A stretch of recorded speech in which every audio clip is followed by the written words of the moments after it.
Isn't it shocking that a newborn is facing antibiotic resistance?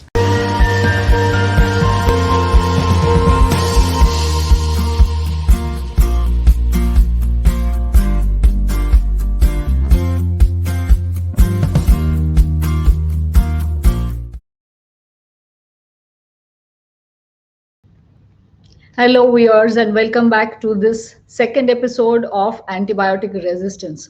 Today, we are going to talk about something very, very important, that is the infant resistome. What do I mean by that? That means infants who are born with antibiotic resistance. How is that even possible? Let us find out how that happens, how dangerous that is, how it sets the tone for a very unhealthy life for that infant. Let us find out what exactly is going wrong and how we can prevent that. So let us welcome our co-host Sujata Gokhale. Welcome, Sujata. Hi, Rashmi, and welcome back. Welcome back, everyone, to this another episode of our multi-drug resistant series. Last series was an eye-opener when we dove into the world of antibiotics and their over-the-counter availability. It was like a prescription for some eye-opening insights.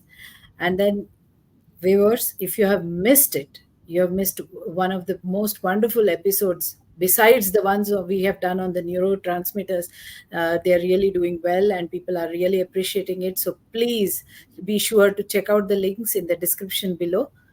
Now, today we are going to shift the gears a little and, venture into finding out, like what Rashmi mentioned, about how there is antibiotic resistance transference from mothers to children.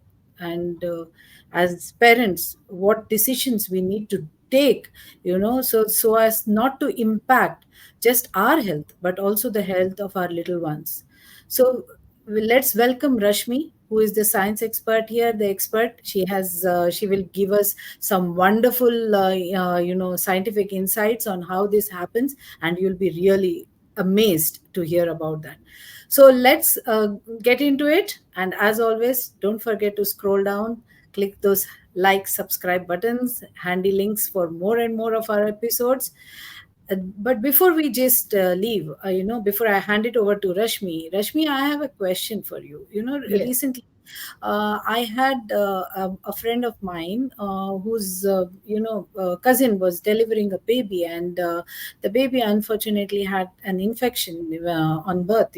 Some kind of infection, and she was being treated for the infection with through the use of an antibiotic, but she developed severe complications. And later on, when they did the culture test, they found that she was having a drug resistance to that particular antibiotic. Now, is this possible actually, Rashmi? And how does maternal antibiotic use during pregnancy and breastfeeding affect the infant's microbiome and potential resistance? What is this resistome that you were talking about? And how does it relate to antibiotic resistance in mothers and children? So those are very, very pertinent and important questions. So the example that you just gave, isn't it shocking that a newborn is facing antibiotic resistance and he or she does not have any choice in life as to whether or not to take antibiotics, whether or not to take or move in a healthy direction. So how this happens? Let's move back and see what the infant resistome is. What is the meaning of resistome? Firstly, so when I say resistome, that is a collection of antibiotic resistance genes that can either come from pathogenic or non-pathogenic. It can even be a part of your microbiome. So that's very shocking. So any organism, any bacteria that is residing in your body can have genes that are antibiotic resistant. So that means that whatever antibiotic resistance it might have, that antibiotic will not be effective against those particular organisms. So when we are talking about resistome, that means these infants already have a collection of these genes that are present in their microbiome. So to Oh, think that the they can genes be have been pathogenic modified? or non-pathogenic. So yeah, they are a part of their microbiome now. So unfortunately, when they are treated with antibiotics, they already have those antibiotic resistant genes, and there is a transfer that can easily happen between different kinds of bacteria. These antibiotic resistant genes can be easily transferred from different strains. So what tends to happen is then the antibiotic does not work on those infections. For example, if we are talking about amoxicillin, for if there's a Yes. resistance to amoxicillin, then that cannot be given to that infant. Then we have to look for other antibiotics. It is possible to have multi-drug resistant genes. So a resistome means a collection of many such genes. And how do we see that in infants? It is coming from not the infant, of course, it is coming from the infant's mother. So that is the Oh, most shocking part, that the infant is just born. The infant hardly has any exposure to the world or to anything that might cause something like this. And it is coming from the mother. The mother who normally gives such a wonderful gift of a healthy microbiome to her child is now handing over these antibiotic resistance genes. So that is the shocking part. This is what means by it means by having a resistome. very true, Rashmi. Actually, last episode, we discussed and highlighted how overprescription of antibiotics are there when they're particularly not needed. Doctors, left, right, center recommend antibiotics. Of course, antibiotics are some places in some countries over available over the counter as well for the patients to take it. We discussed about that.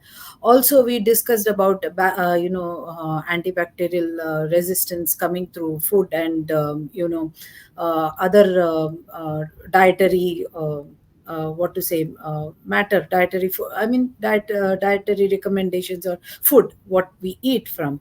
So these are antibiotic residues what we call, and they introduce resistance into the family microbiome. Now all these factors, do they contribute to the maternal practices and environments? Are these contributing to shaping the child's resistome from pregnancy through early Yes, childhood? yes. It That's is it. important. All of the factors that we talked about are Yes. extremely important, because just like maternal health is important for the health of the baby, so is the Mm. maternal microbiome. Now, if the maternal microbiome has a collection of these drug resistant bacteria, then she is going to pass on these to the infant very likely. So in one way or the other, either during birth or after that. So this collection of microbes that are antibiotic resistant is actually very dangerous for the infant, because the infant is going to inherit all of this. And it can come from any of the lifestyle things that we talked about, even personal hygiene products, antibacterial products that people use, from the food that people eat that have so much of a residue of antibiotics, over the counter use of antibiotics for unnecessary things like allergies and infections of fungi, protozoa, or whatever other organisms. And then, of course, over prescription, which happens because patients want to be cured very fast of whatever they are having, and there's a pressure on doctors to kind of over prescribe antibiotics. So those are the things that also impact the maternal microbiome, and that is a very big cause of concern when we are talking about the infant resistome. But that's not the only thing that happens. The other So, thing that in what? happens, Sorry, yeah, Rashmi, continue. Yeah. no, those are just some of the contributing factors that are true for everybody. And when you think of a mother going through all of those and collecting those, it's very damaging for the infant. The other significant concern is the mother herself taking antibiotics during Yes. pregnancy. Yes, yes, yes. So that is actually a big concern because many a times, since the mother is facing some kind of, cold or cough or some a little this infection, she just pops in the antibiotics that normally they take when they are okay, but during a pregnancy it could make a major difference for her baby. So here I have a question for you, Rashmi, is that in what ways does the transfer of maternal microbiome during birth and breastfeeding affect the child's resistance? Does it Yes, so really this is affect? very important, very, very important, because when we talk about the mother taking antibiotics during pregnancy, the mother's health has to be very good shape before pregnancy itself. So when if somebody is trying to improve health and trying to get rid of infections while being pregnant and taking antibiotics, it is going to impact the infant. So the resistome can be developed when the mother is taking antibiotics during pregnancy. It can happen before that. So all of this has a very collective effect on the infant. The way it is transmitted to the infant is firstly during the process of birth. in any natural birth, in the process of vaginal birth, the microbiome from the mother is transferred to the baby. That is the first gift the mother gives to her baby, is the microbiome. And this microbiome helps the baby digest milk. The milk cannot be completely digested by the baby, but it needs the help of these wonderful microbes that come from the mother, for example bifidobacterium. So what happens is, if these are antibiotic resistant, just imagine what is going to happen to the infant. The first set the infant is receiving is going to be, you know, part of that resistome. The other way it can get these microbes is through breastfeeding itself. In the Oh, process of breastfeeding, there are a lot of microbes, also bacteria included, that are transferred from the mother to the infant through the breast milk, from the skin of the mother. There are many different kinds of bacteria. Now imagine if they are antibiotic resistant, they are also going to get into the infant's gut and colonize the gut, cause antibiotic resistance. The third thing that can happen is antibiotics itself, the residue can be transferred to the infant. So these are the three very common things by which antibiotics or antibiotic resistant genes can be transferred to the infant, contributing to the resistome. So that's very how that interesting. transition actually occurs. And the other interesting thing is, this is, I'm just talking about the maternal thing, but when we talk about socializing and exchanging germs with other people and all of these things, then think of this resistome being transferred from the family members also, not just the mother. Very interesting, because I'll explain it in a very different way. For I mean, you have explained it very wonderfully, but the backing that we are providing through our microbiome testing Yes. done at Arnagenix, I have we had one case where the mother and the daughter, both of them, tested their gut microbiome using our microbiome testing facility, and it was amazing to see that they had a commonality between the antibiotic resistance between certain particular antibiotics. Both of them had that same thing. So going back, it looks like resistome played made an impact in their gut microbiome and altered it in such a way that both mother and daughter have developed an antibiotic resistant to that particular species, I mean antibiotic. So it is amazing that what the gut microbiome testing can do. But when we talk about that, can you explain the interplay between the gut microbiome, resistome, and the antibiotic resistance in young children? How it. Yes, yes. So there is one more factor. It doesn't happen in everybody, but there's one additional factor that I talked about. Like I just said, that this can come from the mother or from the immediate family or anybody who's socializing with these infants. But there's another way in which it can be developed, which is for infants who are in NICU, who are born prematurely and who are given antibiotics for a very long period of time. So even that can be a contributing factor, because they are getting antibiotics so early in life. So that could be one more reason. And what can happen, because these children already have antibiotic resistance because of so many contributing factors, now they are not going to respond to antibiotics, they are going to get infections. I'm not going to say they're going to get infections very often, because their immunity might not be compromised because of that. But whenever that happens, antibiotics are not going to work that well. And to think of this, that, many years ago, antibiotic prescription was not very common. And now it is so common, it's like popping some candy or something. It is so common. Most infants I know probably have taken antibiotics in the first year. Even after that, when children start going to daycare or play school or whatever it is, they are sick nearly every other week, and they are given antibiotics 4 to 6 to, I don't know, 8 times a year. So all of this really plays a major role in the development of antibiotic resistance, and we have been seeing this in the microbiome testing. There's a panel where we Yes. test check for antibiotic resistance, and don't we see many people showing some kind of a resistance to at least a few antibiotics. We would never And have it tuned really it. is handy information, because in case you ever want to go into a treatment, because usually the process is you are admitted for a treatment and then you're given a series of antibiotics, then you develop some kind of reaction to it, and then the culture test is done. Very rarely, the process goes through, because it's always an emergency when you're but if you have this kind of handy report with yourself, it's very easy to identify initially itself that you are resistant to these kind of antibiotics, so the treatment can take a very good way or pathway ahead. So yes, very very important that we have this information. And that's exactly part of what our microbiome testing informs the participants, or the people who take the test. They tell them what they're resistant to. So it's a wonderful feature of that microbiome testing. So, coming back to the gut microbiome, what is the interplay between the two? You think the antibiotic resistant strains and the gut microbiome? How is it been altered so much that it makes them?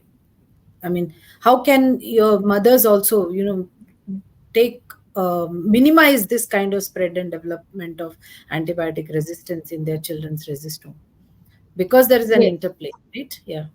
Yes, yes. So it all boils down to the health of the gut microbiome. When we talk about even the need for taking any antibiotic, why is there a need to take antibiotics? Because immunity is low, because people get infected with bacterial strains that need antibiotic treatment. That is the reason why anybody even needs antibiotics. So the basic thing that we require here, the baseline, is good immunity. And where does good immunity come from? It comes from immune system training that happens, majority of it happens in the gut. And who does that? It is our gut microbiome. So that way, if we go back to why we need antibiotics and how we can prevent it, it is all going back to the gut microbiome. So when we Yes. think of preventing this infant resistome, that boils down to the mother's gut health. It boils down to having a very healthy microbiome for the mother. And when this microbiome is healthy, it is going to train the immune system properly. It is going to make sure that the immunity is good enough. Now, there might be antibiotic resistance genes in the mother. I'm not saying that it's not possible, it can happen together. But the need for additional antibiotics doesn't arise so much when infections are not that frequent, or there are other methods that are used for treating those infections. So those are the things that are I think that require primary consideration when we go back And to the gut. like you mentioned, Rashmi, during the phase of pregnancy, if the mother, eats the right kind of foods, what we promote in our wellness program, the kind of food, eat a rainbow, have plenty of good fats, healthy fats, especially, in our traditional practices, these are all available. Eating local, seasonal, plenty of fruits and vegetables, keeping yourself hydrated, having the right kind of fermented foods. I think she is preparing not only for herself but also the baby, the baby to have a lot more immunity, a lot more in fact, recently we had a session, you remember, we talked about brain development as well. Good brain development happens, and then of course the child does not develop this kind of antibiotic resistance, so the child is healthier, or can has developed a good immunity to a lot of things. So I think preparing, and the mother being aware of what she's giving to the baby, not only as a post delivery through breastfeeding, but also prior to that, in those 9 months that she's holding the baby, uh, that is the time she has to nurture it really really well. Yes, So that's what I yes. was just going to say, that infant's health doesn't begin during pregnancy. It begins way before that. The mother's Right. health throughout her life is going to impact how the baby's health is going to be, because it just doesn't start at pregnancy. It starts way before that, even the father's health for that matter. And Yes. taking care not to develop this kind of antibiotic resistance, because you are an adult, you might not suffer from it so much, but you just imagine if your infant has antibiotic resistance, can be a very, very, very scary experience. So in order to avoid this, we really have to go back and empower, young children, teenagers, everybody who are growing up. They are going through this phase, to make sure that they have all of the healthy practices that we talk about. They improve their immunity, they make sure they do not gather all of these antibiotic resistance genes, because once we have them, it is difficult to get rid of them. So that is something that has to start not at the mother's level, it has to start much, much before that. And of course, there are many things we can do to improve it. People who have Yes, an who already have antibiotic resistance can do a good detox to get rid of these kinds of microorganisms, and to enable growth of a much healthier, cleaner microbiome after that. very true there, Rashmi. So then, you think that understanding the resistome guide, so future interventions or treatment to combat antibiotic resistance and pediatric care, is it possible? Can Yes, understanding? so preventing firstly is very important. We'll come to what we can do if it cannot be prevented.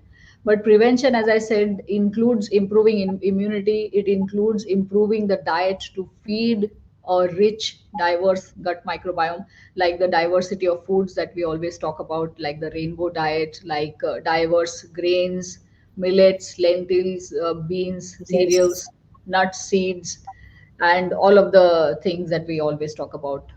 Exercising 150 minutes every week. yes, Exercise is extremely important. And meditation. Now, people who do not meditate absolutely have no idea what they are missing out on, because that's a very critical part of life today, at least because of the kind of stress that we have. And although it seems like we keep repeating the same things whenever we talk about any topic, but the whole bottom line here is that we need to improve the gut microbiome, and that is going to take care of in the immunity part, where we won't be requiring antibiotics. In case we need antibiotics, or in case there are infections, what are the other things we can do? Do we really need to go for antibiotics all the time? Is that the only solution we have? There yeah. are I mean, many you have traditional a fever. medicines. You There have are fever. many. You Yes. go for an antibiotic. Just reach out for an antibiotic, whether that fever Is is that the viral or only solution? bacterial. Yeah, right. So So yes, you were talking about those are the traditional medicines. Yes, traditional medicines do help in, it might take slightly longer, but there are many home remedies. There's I mean, we always encourage people to use food as medicine. I'm not saying that if you have serious illness, don't go for medications. Definitely, that is not what we are trying to say. Of course, you need to consult your health professional, but there are many things that can be cured even using food as medicine. There are many such foods, there are many traditional medicines, there are many probiotics. Instead of trying to kill all of these bacteria, why not encourage the growth of good bacteria, good other kinds of microbes in our gut? That is going to take care of infections on its own, because the good microbes in our body are going to help us fight these infections much better. So I'm sure you have heard of probiotics many times before. Fermented foods are amazing as probiotics, because they give us all of these live microbes or live germs that we need to help fight infections. Now, one study that we had talked about previously in one of our course, I remember, was about people who have infection in their lungs. And guess what was used to treat this lung infection? Probiotics were used to treat the lung infection. And do you know how that got cured? Because there's some kind of a signaling that happens between the gut and the lung. It's called a gut lung axis.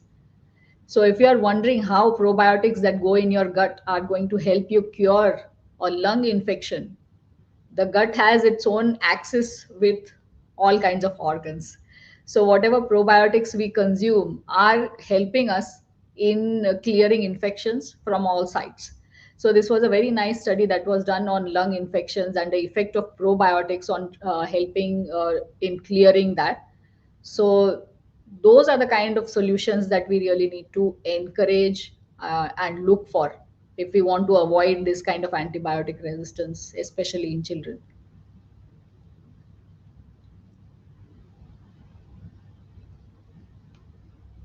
Mute. That's really wonderful information and valuable insights that you have provided, Dr. Rashmi.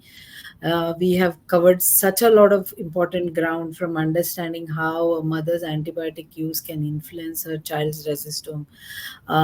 We have understood the role of the gut microbiome that plays, an important role in the development of resistance or non-resistance, for that matter. How you can make it, so I mean, eat diverse kinds of foods along with all these fermented foods that encourage, like you said, the growth of good bacteria to keep the bad bacteria at bay. And also we discussed practical strategies to reduce the risk of antibiotic resistance in families, like not going for antibiotics at the drop of a hat, but to look into it, whether it really requires going in for some traditional medicine. Of course, we need to consult the medical professional for this before we take any of those things in our hands, because those should be informed decisions, and Yes. they should be taken carefully. And how antibiotic use is going to support, or not support a healthy microbiome. So we should be making people aware of that, and that's where this podcast is all about. So do you have anything more to add to Yes, this? yes, absolutely, absolutely. So, in no way are we saying that do not take antibiotics when required. Absolutely, when they are needed, there's a place for it. But over the counter is something that we would absolutely, ask people to stay away from. Not to take them yourself when you don't know whether you actually have that kind of infection which Yes. needs antibiotics. Because antibiotics don't just kill the pathogen; they kill a lot of things in the microbiome that are very useful. And then there's the problem of antibiotic resistance. So the other things that are happening in this field are very interesting, because there is so much of a multi-drug resistance issue that we are seeing. Scientists are looking for other solutions now, and we are seeing this emerging technology of bacteriophages, designer bacteriophages, which means they are viruses that infect bacteria. Now, instead of using an antibiotic to kill these bacteria that are causing infections, scientists are designing viruses that can kill these specific bacteria without harming the other population. Of course, it's something that's very expensive to do right now, but that is something that's an upcoming field. And it's we really need to see what else will happen in this. So it's quite amazing. The other interesting paper that I realized I just happened to read recently was something about this antibiotic called prevotellin. It is made by Prevotella copri in the in the large intestine, sorry, in the gut microbiome. So scientists are actually studying the gut microbiome to try and identify what antibiotics it can make. So there are many such potential new antibiotics that can be designed or that can be extracted from the gut microbiome itself. So there's a lot of work that is happening in all of these. But that is something that's in the pipeline. The research is ongoing. Meanwhile, we really need to use antibiotics judiciously and try and prevent this, uh, you know, problem of Yes, multi-drug resistance. and of course, we are doing something in the field of personalized medicine as well. Arnagen next is doing that by doing the microbiome testing. We kind of recommend certain supplementation that can add on to the growth of good bacteria, and then make you more immune to infections, probably reduce the impact of antibiotic resistance as well. So in case anybody wants more information, they can always contact us. But otherwise, this was a really really amazing episode, Dr. Rashmi, because I don't think many of us are really aware of the fact of the resistome, and how that antibiotic resistance is transferred from mother to the baby. So we hope this episode leaves all of you viewers better equipped to navigate the complexities of antibiotic use and resistance in your own home. So don't pop that pill. when you feel like it, think about it twice before you take it.